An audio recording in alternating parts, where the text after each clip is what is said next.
give us justice, the Holy Spirit, the things that we truly crave at the core of our being. Okay? Now, we already talked about, that point that I was about to just talk about. So we'll go back to our widow and this king. Now, we've already looked at the king, the friend, ourselves. So now let's look at the widow. Who does this lady represent? Now, she's obviously, in this instance, a type of us, the believer also. A widow in this ancient Semitic culture was truly helpless, vulnerable. Okay, she didn't have the kind of rights that we assume people would have today. She could only do certain types of very menial work. She didn't have property rights that we could think. She couldn't engage in business. She couldn't better herself.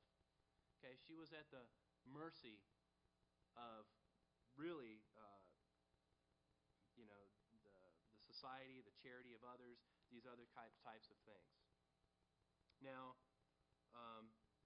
and because of that, widows particularly would often be the target of unscrupulous people, and they would be taken advantage of because of that. Now, while much has changed in our culture, widows, women who live alone, essentially, are often at a disadvantage in many regards in our culture, even here in the United States. God, throughout His Word, warns against oppressing widows and obviously has a special heart for those who are helpless among us. I just kind of wanted to look at this again. To put this in context, there's a couple verses. One, Exodus 22:22 says, "You shall not mistreat any widow or fatherless child." Deuteronomy 10:18, "He executes justice for the fatherless and the widow," speaking of God. "He loves the sojourner, giving him food and clothing." The sojourner, a traveler, a stranger, a vagrant. Just a side note, and how does God do this? It's through us. It's through us. He doesn't magically make clothes appear at their doorstep or whatever. He does it through His people. That's one of our mandates that we want to be a part of. We have the story of Ruth in the Bible. If some of you are probably familiar with that. But a widow who God redeemed, who saved her from the shame and the need she was in, her husband having died. She goes with her mother-in-law, goes to a different country, and how God uses her in the line of our Savior. We have the story of the widow of Zarephath, to which Elijah was sent in the time of famine, basically saved her and her son from death by salvation, later bringing her son to life after he had died. And finally, the Apostle James writes, "Religion that is pure and undefiled before God is this, to visit orphans and widows in their affliction, and to keep oneself unstained from the world." And that verse is characterizing not a path of salvation, obviously. You don't get saved by visiting widows and orphans and such, but it characterizes a pattern of life for the disciple of Christ.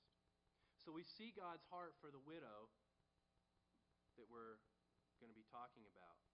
How He has a desire to protect, to provide for, to bless, and His desire to use us in ministering to the helpless among us. And I would propose that in no period in world history have we had such an abundance of widows and orphans in this world today. Not so much by the death of a spouse, but by abandonment and divorce. We have widows, single mothers, who are left to fend for themselves and who are often oppressed and deceived and taken advantage of. Do we not? Don't you see that around us? In record numbers. My mother was a single mother, for years. I remember the struggles that she had. My wife, when I married my wife, my oldest son Corey and her, living with 2 or 3 other people and barely trying to make it, because this guy had just abandoned them. My father abandoning us. A lot of us come from broken homes. And whether the guy's dead or he just took off, that woman is a widow in today's society. And this affects men also, obviously, but it's greatly more. The statistics are greatly more women than men in this.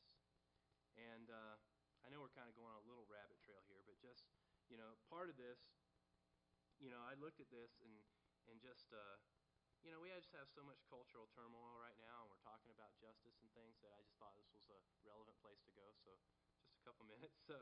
But did you know that over half of births to women in their early 20s were to unmarried women? The guy is just gone, nowhere around. Over half of kids today born to those ages of women have no dads around. 75% of those children 75% of children that end up in drug rehab type programs are from single parent homes. 75%. One half of all the youths incarcerated for criminal acts live in one parent families. 63% of suicides are from kids in single parent families. 75% of teenage pregnancies are adolescents from single parent homes. So we see it, exacerbated, continuing on. 75% of teenage pregnancies are from a similar situation. And it's an epidemic. And we wonder why our society is in. We wonder why there's so much injustice and cruelty around us. But it's here's the numbers. I got these numbers off of a pro single parent website. I mean, I didn't get these off of some site that is all against single parenting. This is a website. It's called singleparentsuccess.org that is trying to help single parents along the way. These numbers are from the Census Department, Center for Disease Control, Children's Defense Fund, things like that. I mean, but the numbers are right in front of us, and we say, what's going on? We need to go sit down on Wall Street. Guys, look at what's happening. Look at the single kids and look at the numbers. When you perpetuate that, these are the problems that are the fruit of those decisions. Look at where we are. And basically, this thing started, in the 60s? Who's a boomer in here? So, not to hammer on you guys, but that generation has decimated us. This idea of self-fulfillment, of self-gratification, of going after whatever you want. Look at what it has led to. I watched a documentary some time ago on Kurt Cobain. Who knows who that is? The old singer of Nirvana who who killed himself. Well, there was a documentary, man, and you know what he was broken about? And if I get emotional, don't laugh at me about Kurt Cobain. That's not the point. But you know what he was broken about was divorce. He said, my generation is blanked up because of divorce. And here's this guy that ended up having everything in the world, millions and millions of dollars, everything you could have. And he was miserable. He was still broken. He couldn't get healed because he didn't ever come to Christ. And that's what our society is dealing with. So widows, I just really felt, but our society oftentimes is so confused about why we're at. Well, we've asked for it. We've gone after it. And there before the grace of God am I. My marriage is held together only by the power, the strong power, the abundant grace of Jesus Christ. Or I'd be just like everybody else, So, anyway. So, the other angle in that, too, yes, we are the widow in this example. Jesus is encouraging us to be persistent in prayer, to come to Him. Another thing I want to look at, kind of similar on that, we are called the bride of Christ. Are we not? The guys here in the church? All you men, did you know you're the bride of Christ? And that's a hard thing for us to kind of wrap our head around. I've never been a bride, thankfully. But as God is our husband, when we can get a glimpse of it, okay, which of us doesn't cherish the faithfulness of our wives? The faithfulness of our wives. That gives you a picture. How much we desire their approval. How much do we desire their approval? Not that God desires our approval, but how much does He desire our allegiance, our love, our fealty, if you would.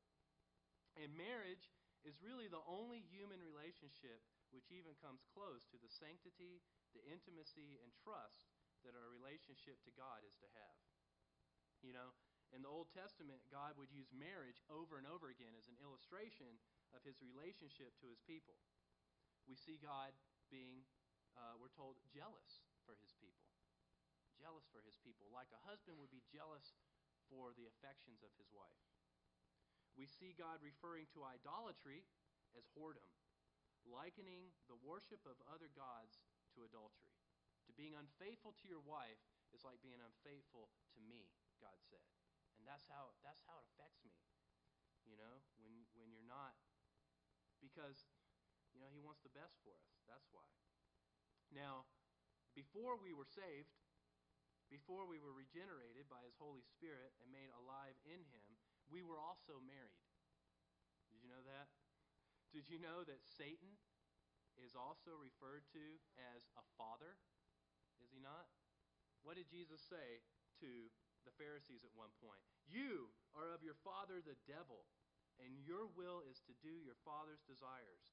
He was a murderer from the beginning and has nothing to do with the truth, because there is no truth in him.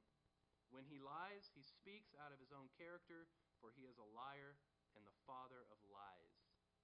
So Satan is also a father figure, in a sense, isn't he? That through Adam, we're essentially born into his family, in a way. Through Adam's sin, we also partake of that sin. You'll see where I'm going here in a minute. So, as God is a father, the father, that has us, his believers, as his children, Satan also is a father with children. Well, how can you be a father and not have a mother and have children, right? We're not like an amoeba. We don't just divide. So my thinking starts to go, okay, if Satan also has children, if the Pharisees are his children, then how were they born? Who's their mother? And the mother is just the unbelieving world. He's also referred to as the ruler of this world. The word for ruler being archon. It's a Greek word, but it means a ruler, a chief, a leader. A leader. That word kind of caught my attention. What is a husband if he's not a leader of his family? But stay with me, but unlike our faithful Father, one who sticks with us no matter what, one who is faithful even when we are faithless, Satan is the exact opposite. He is the exact opposite. Not that he's equal, but in terms of those affections, of that faithfulness, he's the exact opposite. An unfaithful husband who's the most cheating, lying, dirty, low-down loser you can even imagine. Okay, he's you probably got some guy pictured in your head. Yeah, I know that guy. Yeah. Just some awful husband. We just had in the news, right? This guy who shot up a salon and killed 8 people. That's the kind of father. That guy left an 8-year-old son sitting at school waiting to be picked up while he killed his mother. Okay? It's heartbreaking. That's the injustice that we hear about. That's the kind of father Satan is. That's what he wants to do. This guy's in a custody fight for his kid, and he goes, as if you would think, okay, he has some affection for his child. He has some desire to be his father. No, that's the kind of father Satan is to the world. When we are faithful to him, he is deceitful. When we serve him, he wrongs us. He doesn't bless us. He wrongs us. When we love him, he hates us. There's these people that worship Satan. Man, he wants to destroy us. When I served him, which I did for a while in my lifestyle, he gave me nothing good for it. He took everything I had and wanted more. He would have killed me if he could have. That's the kind of father that Satan is to this world. That, look at the numbers, okay? When people, unbelievers, serve him, they become like him. Prayerfully, hopefully, when we serve God, we become like him. We become just and merciful and true. When the world, they abandon their kids.